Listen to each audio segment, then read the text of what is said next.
वही चंपारण जहां बिहार पूरा देश आज किशनगंज की धरती से उम्मीद जगा करके बैठा है, और जो तादाद आज देखने को मिला है निश्चित रूप से एक आगाज है। उस चंपारण की धरती पे मोहनदास करमचंद गांधी बनकर के आए थे और गांधी की उपाधि लेकर के गए। उन्होंने देश को सिखाया कि कैसे शांति से क्रांति लाया जा सकता है। मैं उस चंपारण की धरती से आकर के आपका जो है इस महान क्रांतिकारी किशनगंज की धरती को प्रणाम करता हूँ, सलाम करता हूँ। और ये जो आगाज हुआ है केवल एक आग्रह होगा, निवेदन होगा, जो देश के माहौल है इस तरीके से अगर कोई क्रांति का रूप ले, खास करके अगर आपका कौम कोई रूप लेता है तो तरह तरह की बातें बोल करके बदनाम किया जाता है। वो बांग्लादेशी है, वो पाकिस्तानी है, तरह तरह की बातें। तो संयम के साथ लड़ना जरूरी है। मैं एक पढ़ा लिखा हिंदू हूँ, आपको आश्वस्त करता हूँ कि एक एक हिंदू जो समझदार है, किसी पार्टी का सर्टिफाइड हिंदू नहीं है, वो आपके साथ खड़ा है। तो आपकी इस लड़ाई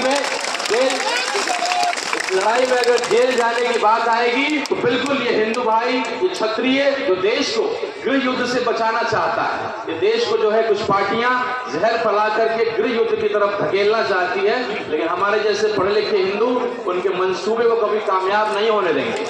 आज इस जलसे में जहाँ एक तरफ हमारे गार्जियन अभिभावक अख्तरुल ईमान साहब बैठे हैं और दूसरी तरफ जावेद साहब बैठे हैं, यही एक साल पहले का माहौल जब चुनाव लड़ रहे थे तो वो माहौल भी था, वो गर्माहट भी था। लेकिन आज ये दोनों व्यक्ति एक मंच पे एक मसले के लिए, एक मकसद को लेकर के लड़ रहे हैं, दिखाता है कि आपकी ताकत बहुत मजबूत हो गई है। अपने छोटे छोटे मंसूबे को, छोटे छोटे स्वार्थ को छोड़ करके हमको अपने बड़े मकसद को देखना है। एक छोटी सी कहानी के साथ मैं अपनी पूरी बात को रख करके अपनी बात को खत्म करूंगा। एक बार एक मुजरिम को सजा दिया गया कि तुमको सांप से कटवा करके मारा जाएगा। फांसी की जगह कहा गया कि तुमको सांप से कटवाया जाएगा। उस व्यक्ति को खड़ा किया गया, शीशे के उस पार पानी था, पानी से सांप आता हुआ दिखाया गया। उस मुजरिम को मालूम नहीं था कि शीशे के वो शीशा भी बीच में है, सांप और उसके बीच में दरमियान एक शीशा है, उसको पता नहीं था। उस व्यक्ति को दिखाया गया कि पानी से सांप चलता हुआ आ रहा है। जब सांप नजदीक आया उसके चेहरे को काले रंग के कपड़े से ढक दिया गया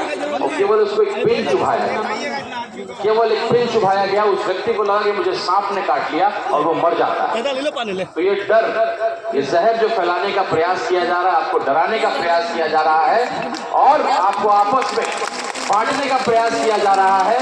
अरे भाई साहब, मैं हिंदू, क्या मैं अपने मंदिर में किसी मुसलमान भाई को कबूल करूंगा कि मेरे मंदिर के ट्रस्ट में मुसलमान भाई आए? मैं नहीं कबूल करूंगा। तो फिर मैं क्यों कहूंगा कि मुसलमान के ट्रस्ट में, वक्फ बोर्ड में किसी हिंदू को उसमें शामिल किया जाए? ये बिल्कुल संविधान के विरुद्ध है। Right of equality, freedom of religion, इसको